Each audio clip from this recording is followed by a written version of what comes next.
On July 15, 2013, Buck Blodgett lost his daughter Jessie to the violence of a friend. In this faith-based series, Buck shares the real-life experiences that followed Jessie's murder.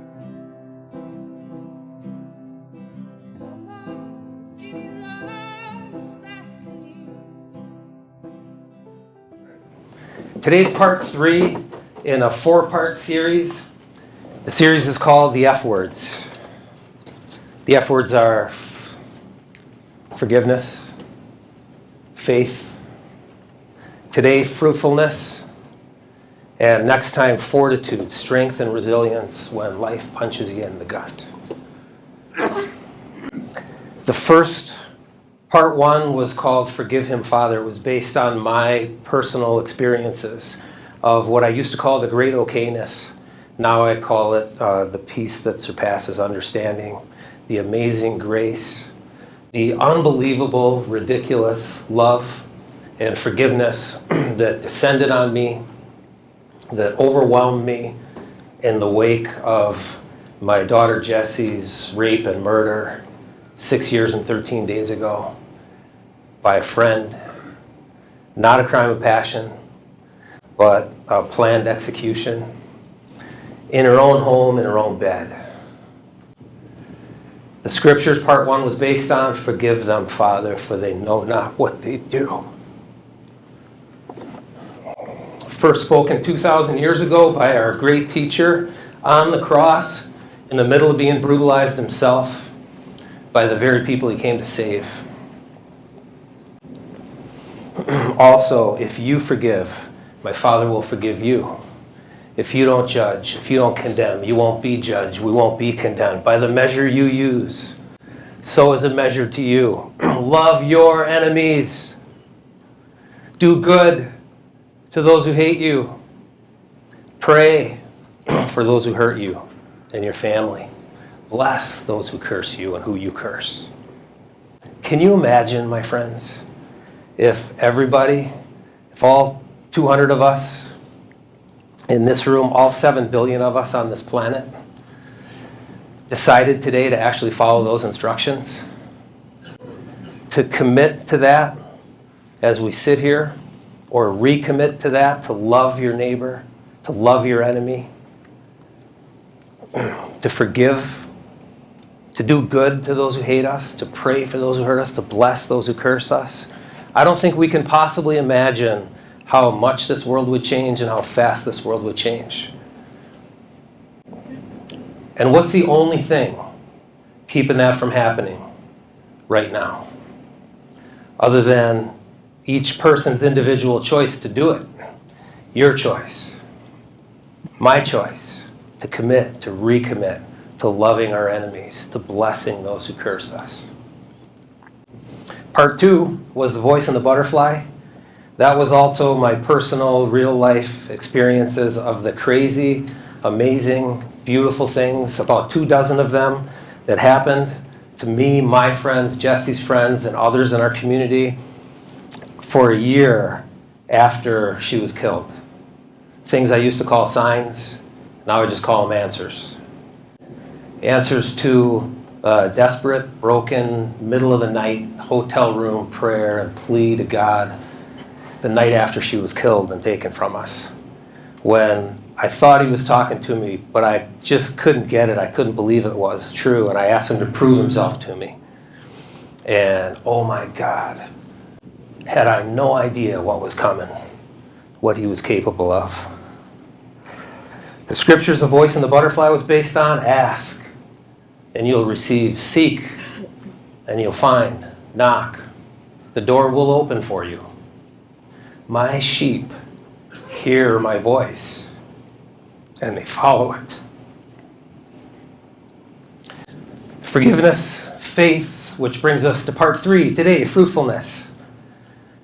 John 15:5. I'm the vine, you're the branch. Whoever remains in me, and I in them, will bear much fruit. Apart from me, you can do nothing. Whoever remains in me, whoever stays with me, whoever sticks with me, whoever lets me in, whoever binds tightly to me, whoever says, I'm yours, use me, will bear much fruit. will become more productive, become more effective, have a louder voice, a further reach, a bigger impact, a greater footprint for good in this world and other people's lives than you thought possible. Without me, the branch withers and dies. Without me, you can do nothing. Without me, you got nothing. Without me, you can expect to accomplish what's naturally possible for you. But with me, together, me working through you, me using you because you said so, because you said I'm in, I'm yours, use me, I can accomplish through you the unexpected, the supernatural. It started for me 5 days after Jessie was taken. At her funeral, I stood up in front of 400 people at Shimon Funeral Home. The fire marshal only allowed 250, and Mr. Shimon, by the grace of God and his big heart that day, allowed 400 of us in. There were 600 more outside. Incredible outpouring of love for Jessie and my family, and it changed me forever. And those of you who don't know me real well probably won't believe this because they haven't been able to shut me up for 6 years now since he got a hold of me. But I hate public speaking. I get nervous for days before coming up here in front of you guys. Now I kind of like it, but it's still a struggle. It's nice to be used, let's put it that way.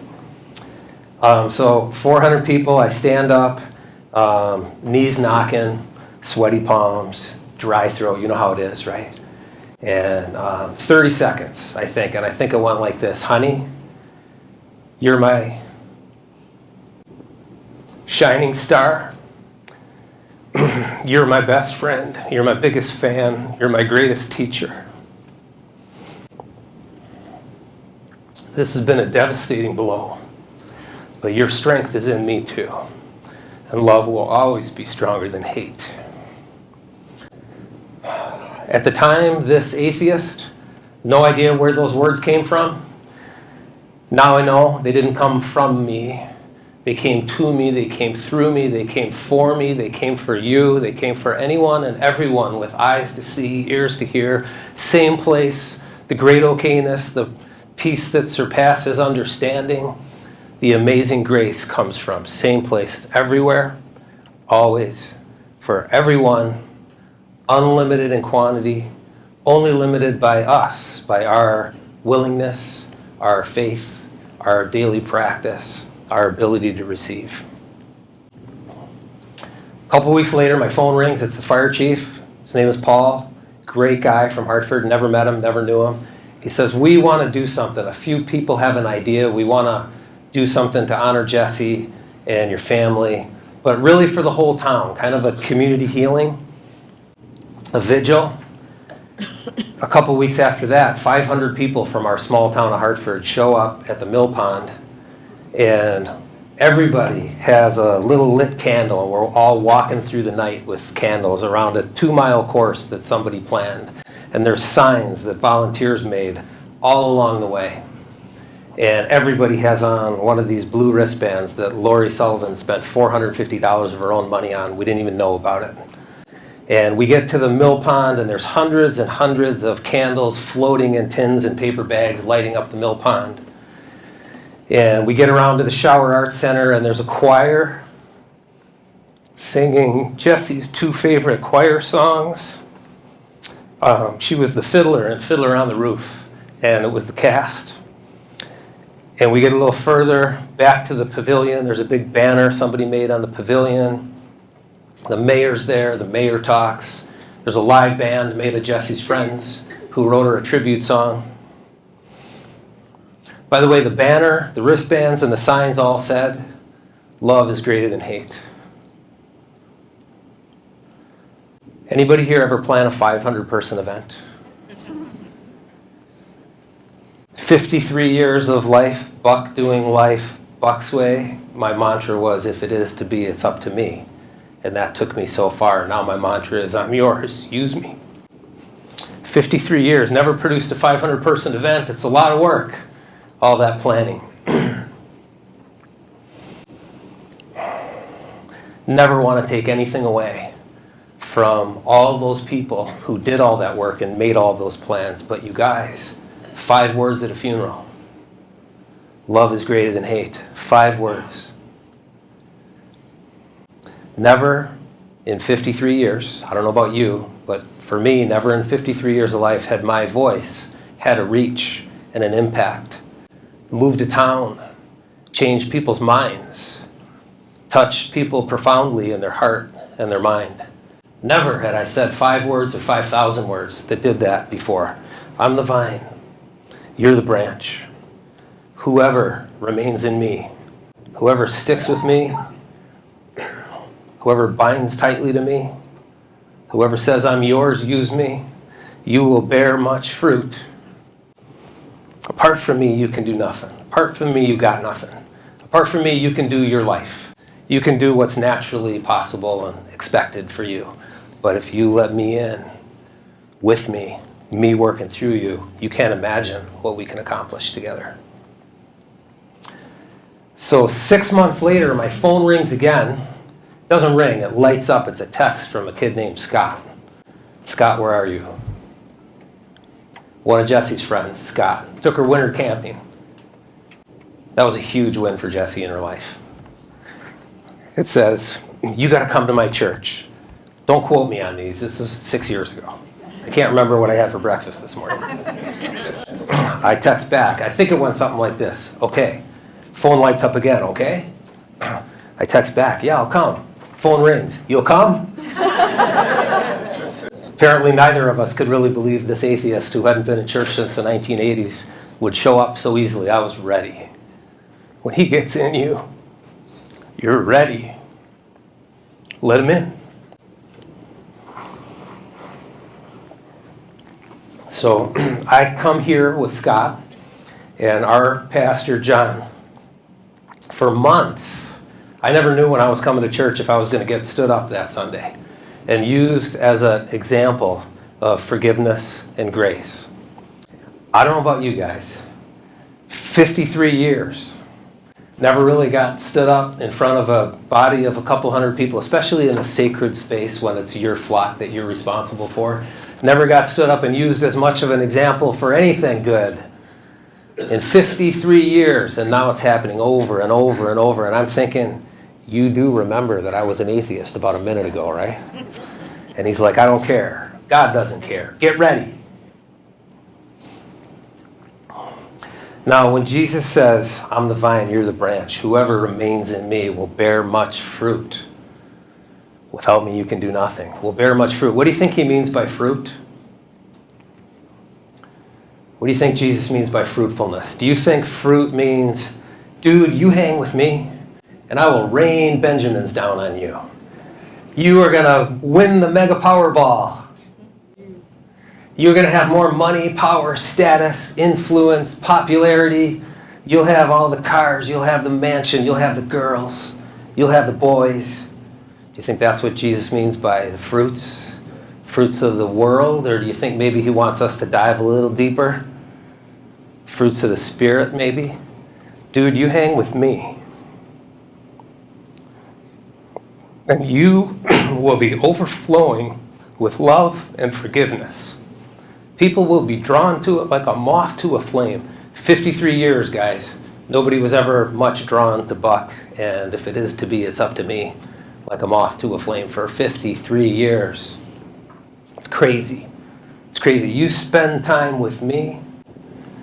The more time you spend with me, the more you'll be filled beyond capacity with joy.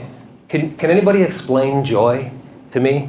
Can anybody explain the dad of a murdered girl who lost the most precious thing you can lose in this life and knows it's not coming back? And there's no grandkids on the pike coming. And, what do I really have to live for? Can you explain joy and peace to me in that circumstance? That's not naturally explainable, in my opinion. That's only supernaturally explainable, in my opinion. So, a year later, the trial's over. And the gag order's officially lifted. We could talk. And there wasn't a real gag order, but the DA sat me and Joy down early on and said, you really shouldn't say much of anything until the trial's over. And we knew he was right. So we held 99% inside for 15 months. I was screaming from the inside out. I wanted to be Jessie's voice. I wanted to defend her. I wanted to stick up for her mission and her issue that was hers in life and then in death. Couldn't say much. Trial's over. I no sooner walk out the doors than what's waiting in the corridor? Reporters from all 4 news channels in Milwaukee. And that night, on the 6 o'clock and the 10 o'clock news, and the next night too, Jessie's story, mission, and messages. Messages of culture transformation. Messages of ending violence against our girls and women. Messages of inspiring people to choose love over hate in this world are all over the news. Seen by, what do you think, how many in greater Milwaukee? Tens of thousands, probably. I'm the vine, you're the branch. If you remain in me and I in you, you will bear much fruit. Your voice will be louder, your footprint will be bigger, your difference-making impact for good in people's hearts and brains and lives will be more than it ever was in 53 years of if it is to be, it's up to me. If you remain in me. Now, remain is an old word. It was used in Jesus' time. That's why it's in the Bible. That's why it's in John 15:5. Did you ever notice he talked in the language of his day? It was an agricultural society. The vine and the branches, as you sow, you reap. The mustard seed and the mustard tree. He talked in the language of his day. I'd love to see him in the information age. With computers. Remains. If you remain in me. So here's what the use for remains in Jesus' time was in the ancient art of grafting. Anybody know what grafting is? Where's Larry, our farmer? Grafting is when you take a little piece of the root, a little piece of the vine of a plant, shrub, or tree. Not just any plant, shrub, or tree, but the best one. The one you want all the other ones to be like. A superior specimen with superior qualities, traits, and characteristics. And you take that little piece of the root, it's called the rootstock, and you slice it partway through and you open it up. And then you take a branch from an inferior specimen and you cut it, and you take the cut end and you stick it in the rootstock and you wrap the rootstock tightly around it. And you bind them together with twine.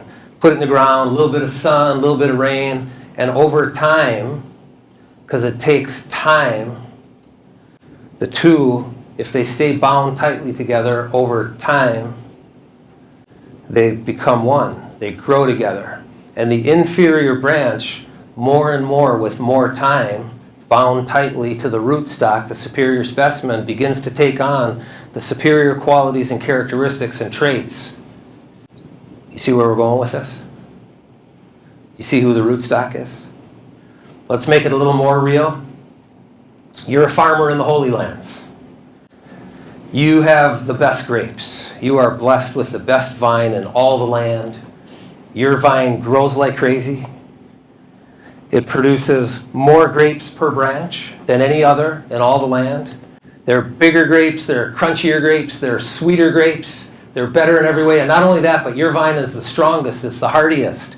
It's insect resistant, it's drought resistant, it's weather resistant. If the sun doesn't come out for days or weeks at a time, your vine thrives anyways.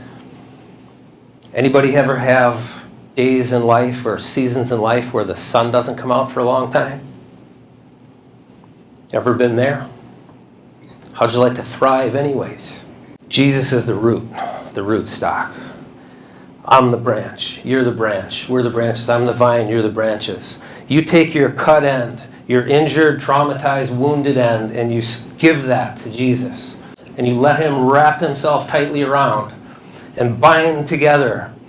Now with grapes, the binding is with twine. With Jesus, the binding happens with time. We have to spend time with him every day. Never did that for 53 years. Do it every single day now. Every morning, that's how I start my day. I wouldn't have it any other way. We have to spend time in quietness, and confident trust is my strength. Isaiah 30:15.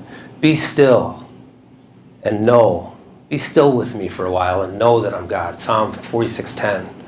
Only one thing is needed, Martha, and Mary has chosen the better, and it will not be taken away from her.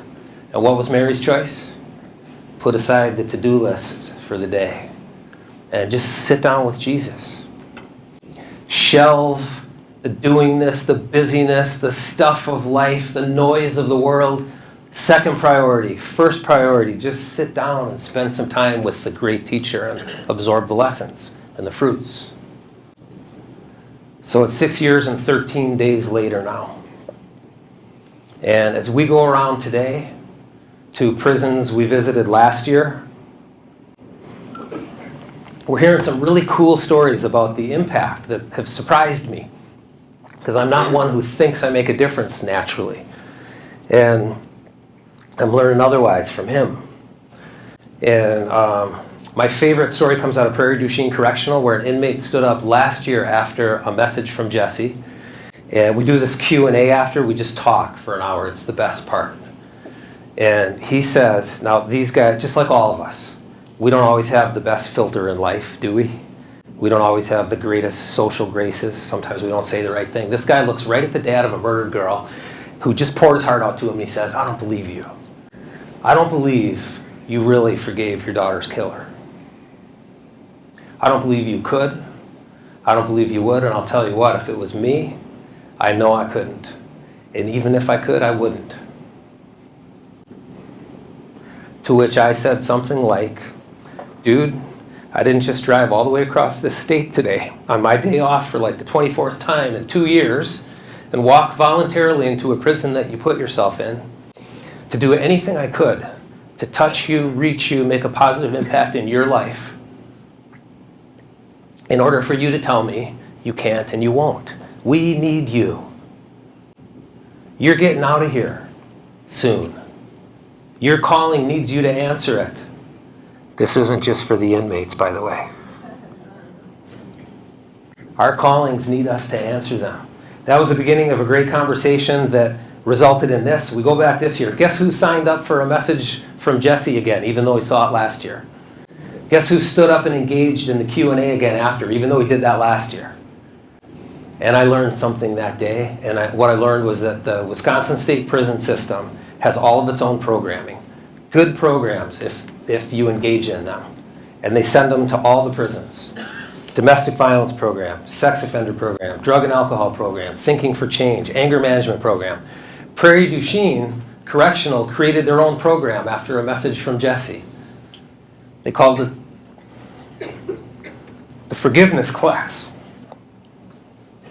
Guess who the inmate leader of the forgiveness class at Prairie du Chien Correctional was?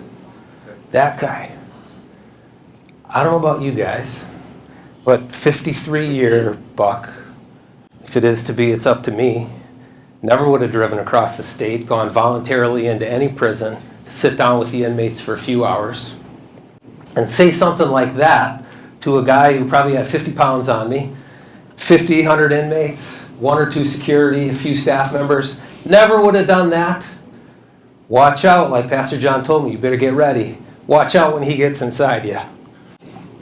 Love drives out fear, baby. You might find yourself public speaking one day.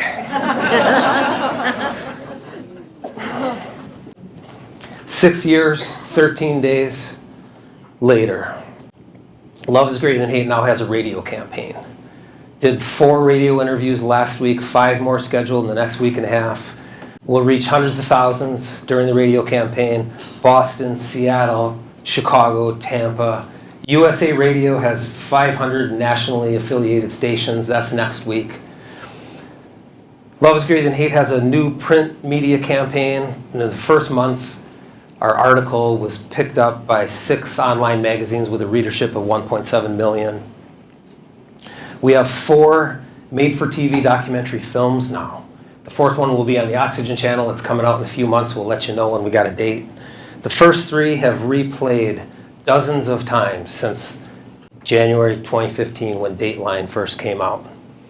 And they've been seen by many tens of millions of people in countries all over this earth on 5 continents. I'm the vine, you're the branch. If If you remain in me, whoever remains in me will bear much fruit, will have a louder voice, a bigger footprint for good in this world. Let me use you. Tell me I'm yours. Let me use you. Whoever remains in me will bear much fruit. Now, if I'm sitting where you're sitting, I'm thinking, love is great and hate sounds amazing, but I could never do something like that. I understand that thought because I pretty much have it every day for 6 years. But I've learned that we're wrong about that thought. If he wants to do something through you, if he wants to use us for anything, and we say yes, the sky's the limit. There is no limit to what he can do through you. Whoever remains in me will bear much fruit.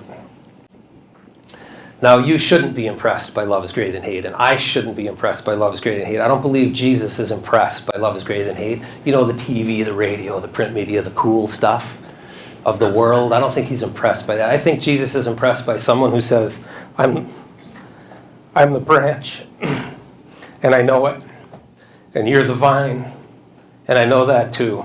And I'm going to take my broken end and give it to you and ask you, please wrap yourself around me with everything you got. Wrap yourself around me and bind us tight together forever so that I too can please take on over time spent together with you the superior qualities and characteristics and traits of the superior specimen. And what are those? The fruits of the Spirit, the love, the peace, the joy, the grace, the forgiveness, the kindness, the patience, the fruits of Spirit. I'm the vine. You're the branches. Whoever remains in me will bear much fruit. Apart from me, you can do nothing.